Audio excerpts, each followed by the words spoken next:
Why Venezuela won't back the geopolitical earthquake beneath the headlines.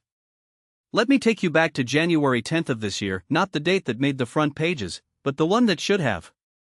That was the day Nicolas Maduro stood before a crowd of redshirt supporters in Caracas and declared, with a defiance that bordered on provocation, that Venezuela would not only hold on to the Essequibo, a disputed territory the size of Florida, rich in oil, gold, and rare earth minerals, but would also begin issuing oil licenses to foreign comies within its waters. The mainstream media framed this as another chapter in Venezuela's long descent into authoritarianism, a rogue state thumbing its nose at international law. But here's what they didn't tell: Maduro's move wasn't just about domestic politics or even territorial ambition. It was a calculated geopolitical chess move, one that reveals far more about the shifting tectonic plates of global power than about Venezuela itself.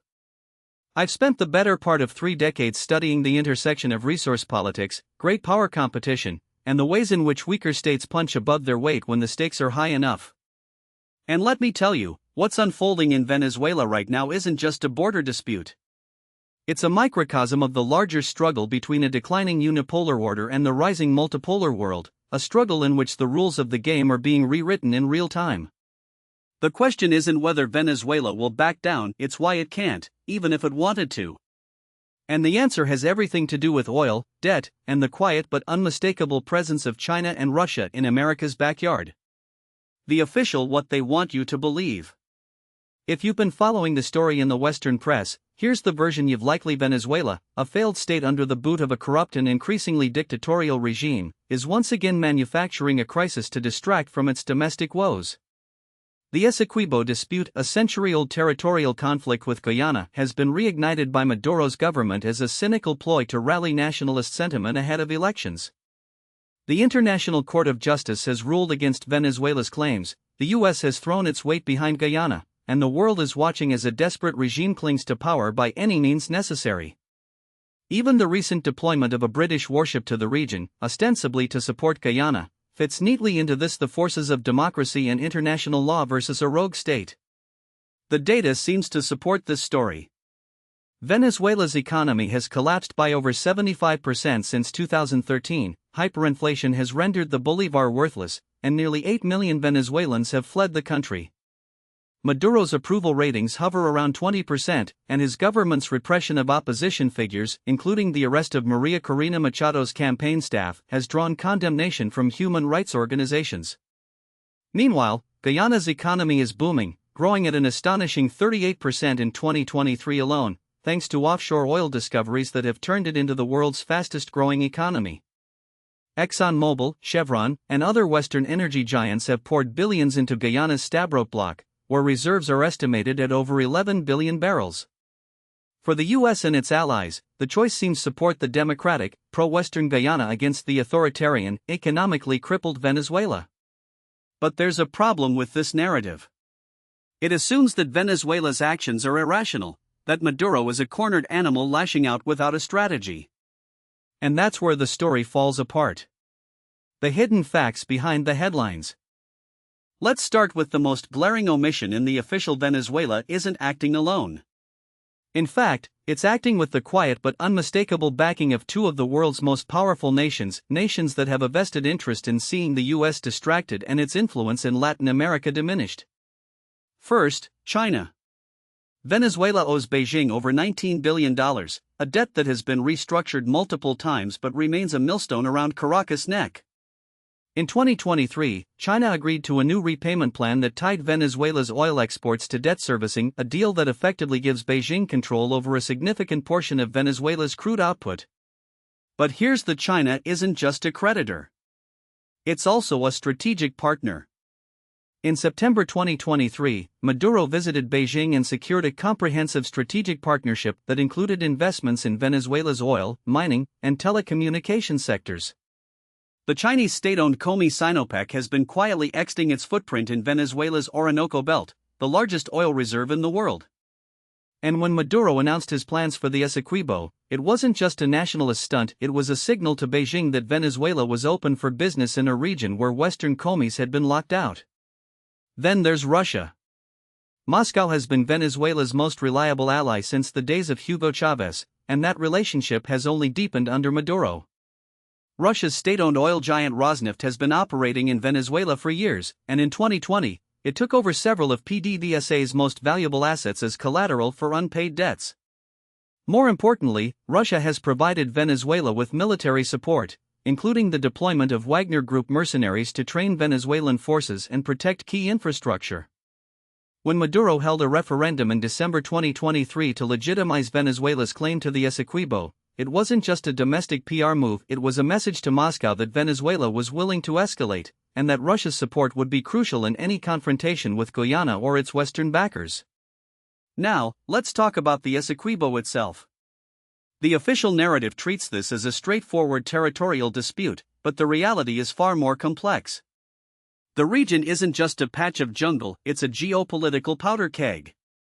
The oil reserves in the Essequibo's offshore waters are estimated at over 10 billion barrels, and Guyana's Stabroek Block is already producing over 600,000 barrels per day, with plans to reach 1.2 million by 2027. For context, that's more than Venezuela's current production, which has collapsed from 3.5 million barrels per day in 1998 to just 700,000 today. If Venezuela were to gain control of even a portion of the Essequibo, it would instantly double its oil output and, more importantly, it would give China and Russia a foothold in a region that the US has long considered its exclusive sphere of influence. Here's where it gets interesting. The US has been quietly pressuring Guyana to resist Venezuela's claims, but it's also been hedging its bets. In 2023, the U.S. Southern Command conducted joint military exercises with Guyana's forces, and the Biden administration has repeatedly affirmed its support for Guyana's sovereignty. But theirs of the U.S. is also deeply invested in Guyana's oil. ExxonMobil, which operates the Stabroek Block, has been lobbying the U.S. government to take a harder line against Venezuela, and the Comey's CEO has met with senior White House officials to discuss the Essequibo dispute. This isn't just about democracy, it's about access to one of the last great untapped oil reserves in the Western Hemisphere. So what's really happening here? Venezuela isn't acting out of desperation, it's acting out of calculation. Maduro knows that the US is distracted by wars in Ukraine and the Middle East, that Europe is focused on its own energy crisis, and that China and Russia are eager to exploit any opening in America's backyard. The Essequibo dispute isn't just a territorial conflict, it's a proxy battle in the larger struggle for control of global energy markets, and Venezuela is playing its hand with the backing of two of the world's most powerful nations. The extant geopolitical The New Cold War comes to Latin America. To understand why Venezuela won't back down, you have to out. What we're witnessing isn't just a regional dispute, it's a microcosm of the broader competition between the US and its rivals for dominance in the 21st century. And Latin America, long treated as America's backyard, is now the front line of that competition. Let's start with the big picture. The post-Cold War unipolar moment, when the US stood as the world's sole superpower, is over. China's rise, Russia's resurgence, and the emergence of a multipolar world order have created a new geopolitical reality, one in which weaker states like Venezuela can play great powers off against each other. This isn't just theory, it's happening in real time. In the last decade, China has become the largest trading partner for most of Latin America, displacing the US in key markets. Russia, meanwhile, has deepened its military and energy ties with countries like Venezuela, Nicaragua, and Cuba, while also courting traditional US allies like Brazil and Argentina. Now, apply realist theory to this situation. In a multipolar world, spheres of influence matter. The US has long treated Latin America as its exclusive domain, but China and Russia are now challenging that assumption. For Beijing, Latin America is a critical source of commodities: oil, copper, lithium, soybeans, and a market for its manufactured goods. For Moscow, it's a way to project power close to US shores, forcing Washington to divert resources and attention away from other theaters like Eastern Europe and the Indo-Pacific. Venezuela, with its vast oil reserves and strategic location, is the perfect pawn in this game. But here's where it gets complicated. The US still operates under the assumption that it can maintain its hegemony in Latin America through a combination of military presence, economic coercion, and diplomatic pressure. The problem is that this approach is increasingly ineffective. Sanctions, which the US has used liberally against Venezuela, have failed to topple Maduro's government. Instead, they've pushed Caracas into the arms of Beijing and Moscow. The Monroe Doctrine, which once justified U.S. intervention in the region, is now seen as an anachronism by many Latin American leaders, who are eager to diversify their partnerships and reduce their dependence on Washington. This brings us to the hypocrisy at the heart of U.S. policy. The Biden administration has condemned Venezuela's actions in the Essequibo as a violation of international law, yet it has no problem with its own violations of that same law, whether it's the invasion of Iraq, the drone strikes in Pakistan and Yemen, or the ongoing economic warfare against Cuba and Iran. The U.S. demands that other countries respect sovereignty, but it reserves the right to intervene when its interests are threatened. This double standard isn't lost on Latin American leaders, who are increasingly looking to China and Russia as alternatives to U.S. dominance. Now, let's talk about the historical parallels. The last time the U.S. faced a major challenge to its hegemony in Latin America was during the Cold War, when the Soviet Union backed leftist movements in Cuba, Nicaragua, and El Salvador. The U.S. responded with covert operations, military interventions, and economic blockades, strategies that ultimately failed to prevent the spread of communism in the region. Today, the dynamics are different, but the underlying logic is that the U.S. is trying to maintain its dominance in a region where its influence is waning, and it's doing so with tools that are increasingly ineffective. Venezuela's defiance in the Essequibo dispute is a symptom of this larger shift. Maduro isn't just a dictator clinging to power, he's a leader who understands that the rules of the game have changed. The U.S. can no longer dictate outcomes in Latin America, and Venezuela is exploiting that reality to its advantage. The question is whether Washington will recognize this new reality or continue to operate under the delusion that it can restore the old order. Military and strategic: the risks of escalation. Now, let's talk about the military dimension of this crisis, because it's here that the risks of miscalculation are highest. The U.S. and its allies have been steadily increasing their military presence in the region, but they're playing a dangerous game, one that could easily spiral out of control. First, the facts on the ground.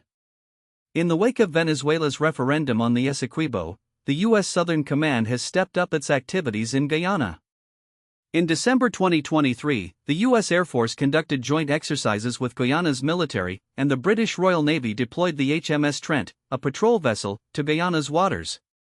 The U.S. has also provided Guyana with military equipment, including drones and radar systems, and there are reports that the Pentagon is considering a more permanent presence in the country.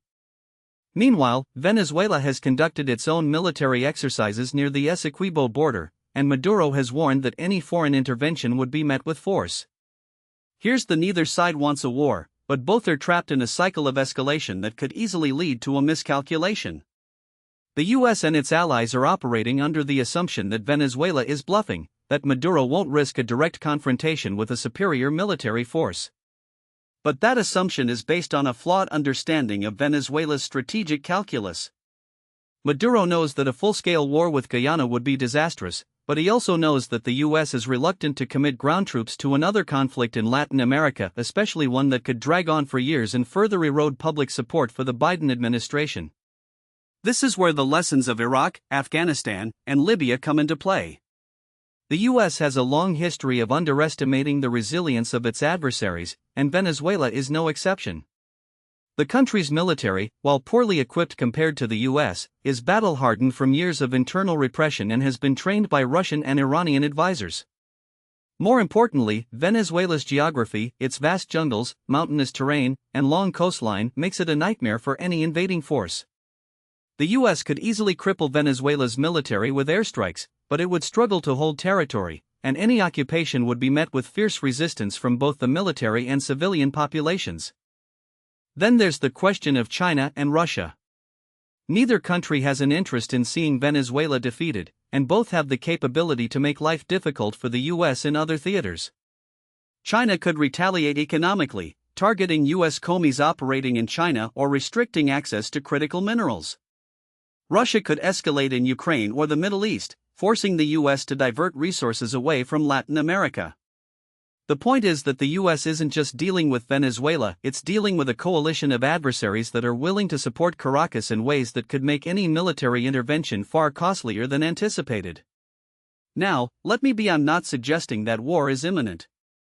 But the risks of escalation are real, and they're being exacerbated by the U.S.'s refusal to engage in meaningful diplomacy. The Biden administration has ruled out direct talks with Maduro, instead relying on sanctions and military posturing to force Venezuela to back down. But this approach ignores the fact that Maduro has no incentive to compromise. His government is backed by China and Russia, his military is loyal, and his people, while suffering, are united in their opposition to foreign intervention. The US is playing a game of chicken with a regime that has nothing to lose, and that's a recipe for disaster. The domestic political why Biden can't afford to back down. Of course, the US isn't just acting out of geopolitical necessity, it's also acting out of domestic political pressure. And this is where things get really messy. Let's start with Florida. The state is home to over 1.5 million Venezuelan exiles, many of whom fled Maduro's regime and are now a powerful voting bloc. In the 2020 election, Biden won Florida by just 3 percentage points, and the Venezuelan American vote was a key factor in his victory.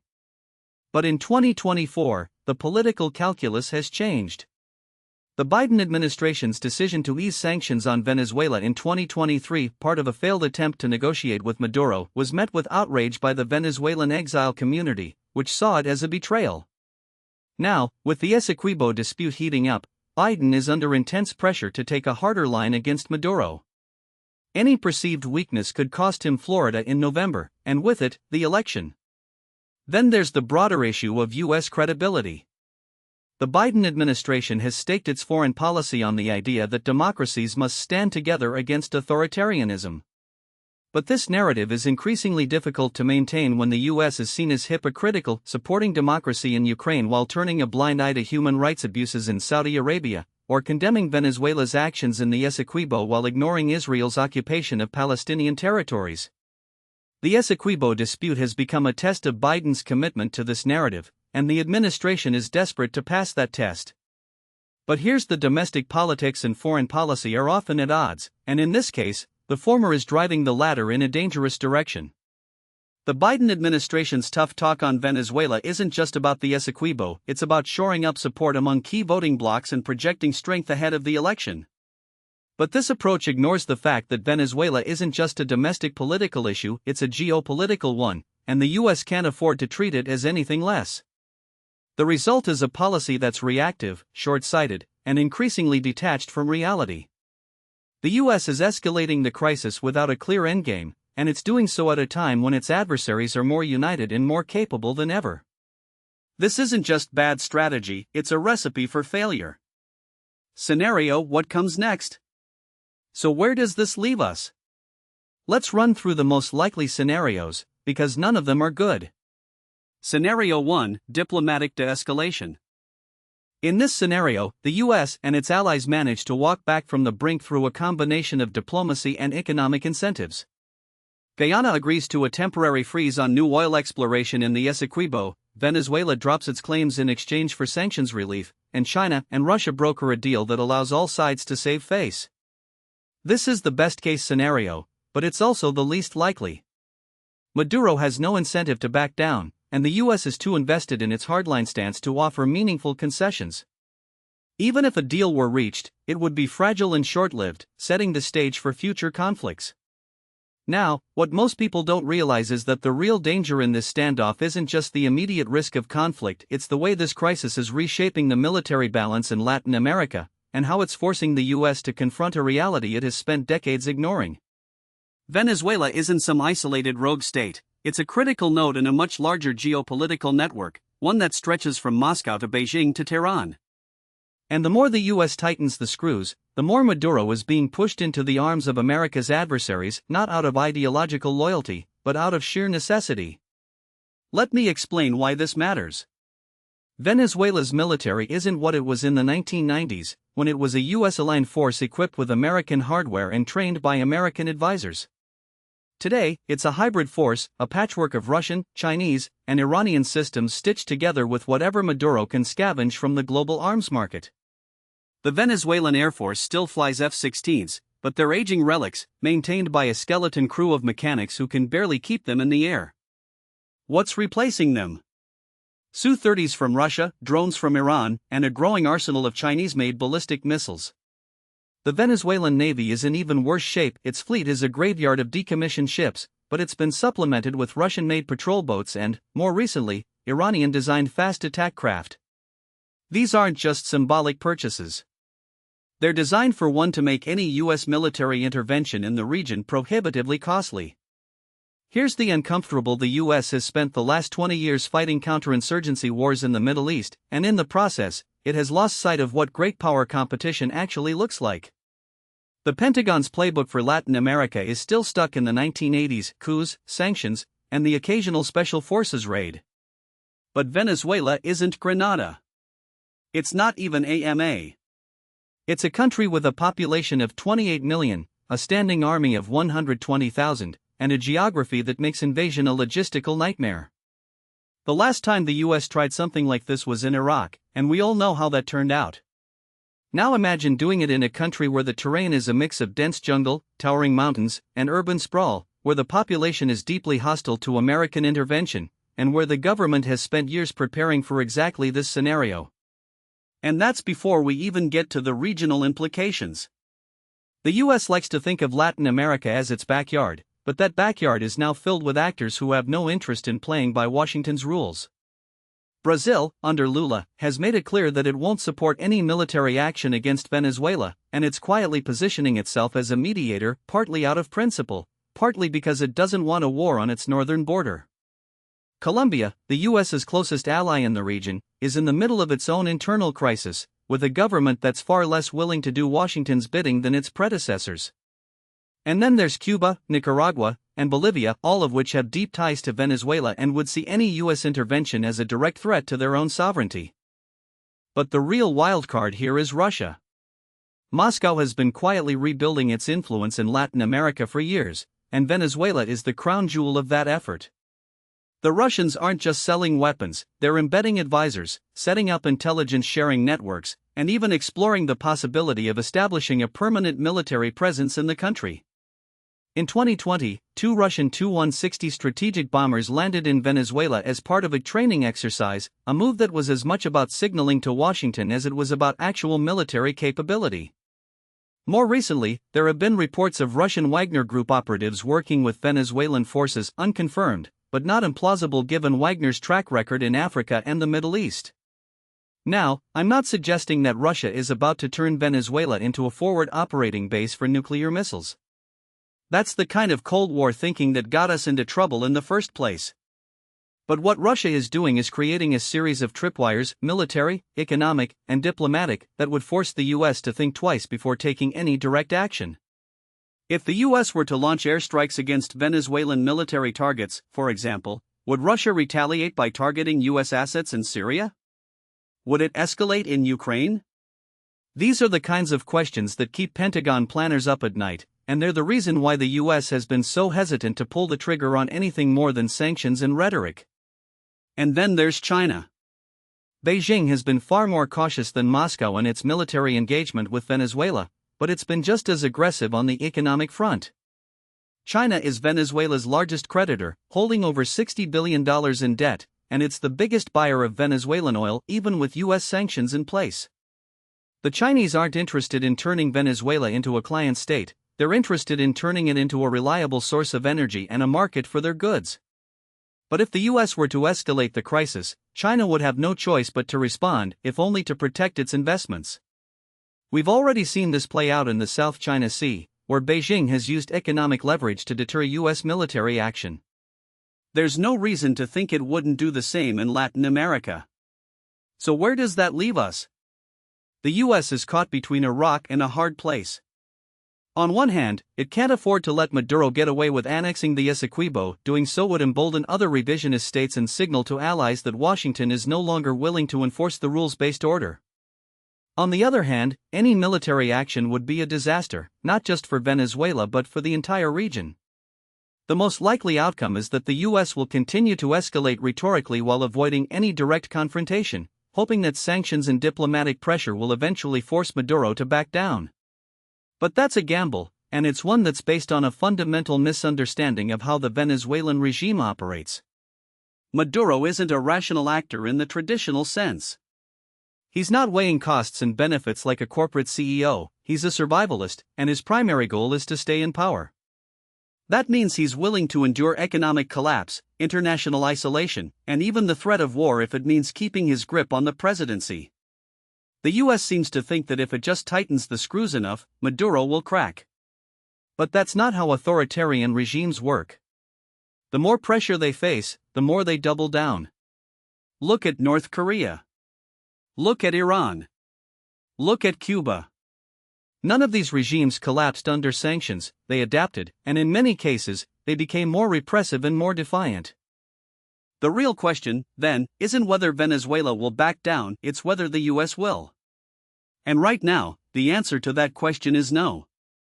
The Biden administration is too invested in its tough-on-Venezuela posture to change course, and the political incentives are all aligned in favor of escalation. That's a dangerous place to be, because it leaves no room for diplomacy, no room for compromise, and no room for error. And in a crisis like this, error is inevitable. It's just a matter of when, and how bad the consequences will be. Now, what most people don't realize is that this standoff isn't just about geopolitics, it's about the internal mechanics of the Venezuelan regime, and those mechanics are far more resilient than Washington seems to understand. Maduro isn't acting alone, and he isn't just some rogue dictator making impulsive decisions. He's the public face of a system that has spent the last decade perfecting the art of survival under pressure. To understand why Venezuela won't back down, you have to look at the domestic chessboard, not just the international one. Let me explain why this matters. The Venezuelan state isn't a monolith, it's a coalition of interests, and Maduro's grip on power depends on keeping that coalition together. At the top, you have the military high command, which has been thoroughly co-opted through a mix of corruption, patronage, and ideological indoctrination. Then you have the civilian Chavista elite, what's left of the old Bolivarian revolutionaries who still believe in the project, or at least believe in the perks that come with it. And finally, you have the colectivos, the armed civilian groups that act as the regime's enforcers in the streets. Each of these factions has its own red lines, and Maduro's job is to make sure none of them cross them. Here's the uncomfortable: the Essequibo crisis isn't just about territorial ambition, it's about regime survival. Maduro knows that his domestic support is eroding. The economy is in shambles, inflation is still running at over 200% annually, and the country's oil production, once the lifeblood of the revolution, has collapsed to levels not seen since the 1940s. The opposition, while fractured, still poses a threat, especially with Maria Corina Machado's unexpected surge in popularity after her primary victory last year. The regime's response to this pressure has always been to create an external enemy to rally the base. And right now, Guyana is that enemy. But it's not just about distraction. The Essequibo dispute serves a deeper purpose for the regime's internal dynamics. For the military, it's an opportunity to reassert its relevance. The armed forces have been sidelined in recent years, with Maduro increasingly relying on the colectivos and Cuban advisors for internal security. A territorial conflict gives the generals a chance to demand more resources, more influence, and more control over the country's dwindling oil revenues. For the civilian Chavista elite, it's a way to rekindle the revolutionary fervor that has long since faded. And for the colectivos, it's a justification for their existence. They're not just thugs, they're patriots defending the homeland. Now, here's where things get really dangerous. The regime's internal logic doesn't operate on the same timeline as Washington's. The US thinks in terms of election cycles and quarterly sanctions reports. Maduro thinks in terms of decades. He's already survived multiple coup attempts, mass protests, and crippling sanctions. He's outlasted Obama, Trump, and now he's halfway through Biden's term. The man is playing a long game, and he's betting that the US will eventually lose interest, just like it did with Cuba, just like it did with Nicaragua. The difference this time is that Venezuela has something the US can't: oil, and a lot of it. The Essequibo region isn't just a patch of jungle, it's potentially one of the largest untapped oil reserves in the world. ExxonMobil's discoveries there since 2015 have transformed Guyana into the fastest-growing economy on the planet, with GDP exting by over 60% in 2022 alone. Venezuela, meanwhile, is sitting on the world's largest proven oil reserves, but its production has plummeted from over 3 million barrels per day in 1998 to barely 700,000 today. The regime knows that if it can secure the Essequibo, it can attract foreign investment, bypass US sanctions, and potentially revive its economy. That's not just a geopolitical win, it's an economic lifeline. So what happens next? The most likely scenario is a prolonged stalemate, but not the kind that ends in a peaceful resolution. Maduro will continue to escalate rhetorically, holding referendums, staging military exercises near the border, and maybe even authorizing limited incursions into Guyanese territory to test the waters. The U.S. will respond with more sanctions, more military aid to Guyana, and more diplomatic pressure. But neither side will back down, because neither side can afford to.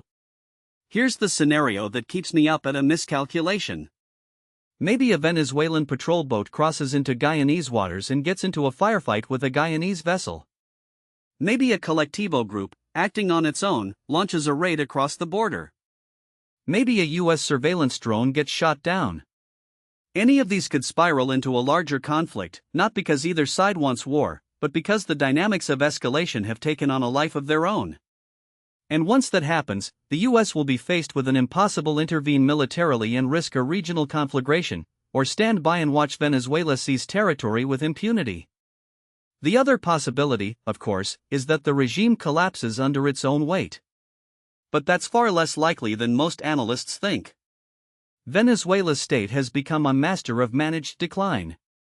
It's not a failed state, it's a deliberately weakened one, where the regime maintains just enough control to stay in power while outsourcing the worst of the suffering to the population. The black market thrives, the military still gets its cut, and the collectivos keep the streets quiet. The country is a shadow of what it once was, but the regime isn't going anywhere. So where does that leave us? Right back where we started, with two sides locked in a dangerous game of chicken, neither willing to blink first. The difference is that this time, the stakes are higher than ever. The Essequibo isn't just a territorial dispute, it's a test of whether the U.S. can still enforce its vision of the international order in its own backyard. And for Maduro, it's a test of whether his regime can survive another decade of isolation and decay. The uncomfortable truth is that neither side is prepared to lose. And in a game where the only winning move is not to play, that's a recipe for disaster.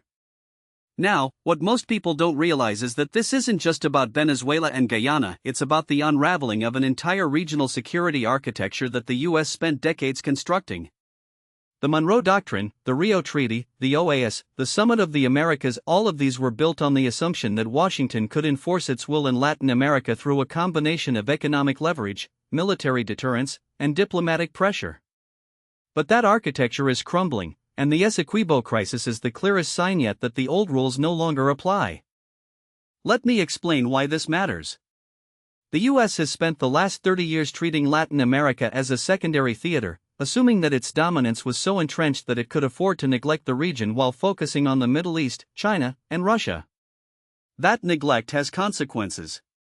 Venezuela's defiance isn't happening in a vacuum, it's happening because the U.S. has lost the ability to shape outcomes through soft power alone, and because Maduro has calculated, correctly, that Washington's hard power is too stretched to respond effectively.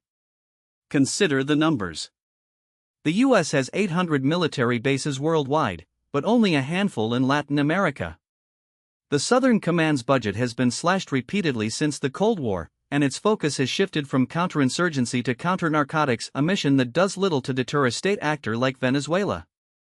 Meanwhile, China has become the largest trading partner for most of South America, and Russia has reinserted itself as a military and diplomatic player, supplying Venezuela with arms, advisors, and political cover at the UN. The U.S. still has the largest economy and the most powerful military, but its ability to project power in its own hemisphere is weaker than it's been in a century.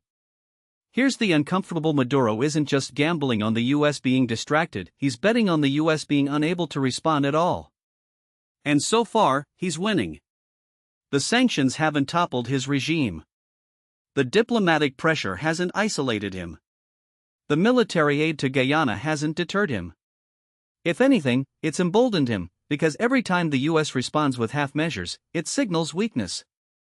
That's the real danger here, not that Venezuela will launch a full-scale invasion of Guyana, but that Maduro will keep pushing the envelope, testing how far he can go before the U.S. is forced to either escalate or accept a new status quo.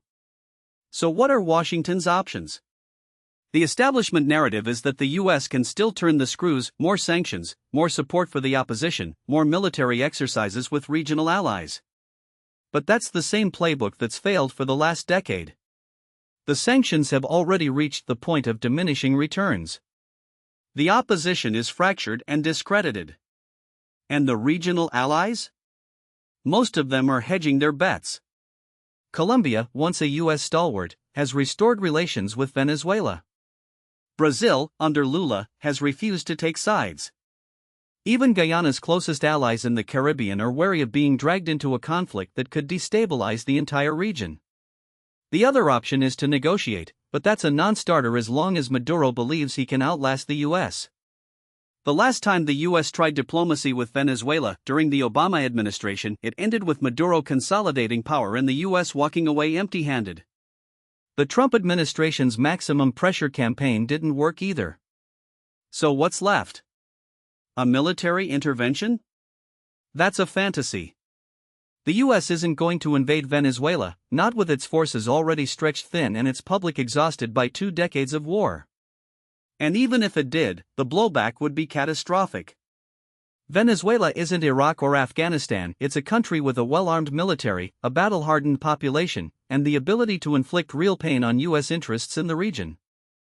That leaves containment, the same strategy the US used against the Soviet Union. But containment only works if you have allies willing to enforce it, and if the adversary doesn't have the means to break out. Venezuela has both. It has China and Russia as patrons, and it has the ability to destabilize its neighbors through migration, drug trafficking, and armed proxies. The US can try to build a regional coalition to isolate Venezuela, but that's easier said than done. The Latin American left, which now governs much of the region, has no interest in doing Washington's dirty work. And the right, where it still holds power, is too weak to act without US support. So where does that leave us? With a slow-motion crisis that neither side can win and neither side can afford to lose. The US can't back down because it can't afford to look weak in its own backyard. Venezuela can't back down because it can't afford to lose the one thing that might keep the regime afloat, the nationalist rallying cry of reclaiming the Essequibo. And Guyana? It's caught in the middle, a small country with a big resource prize and no real way to defend it.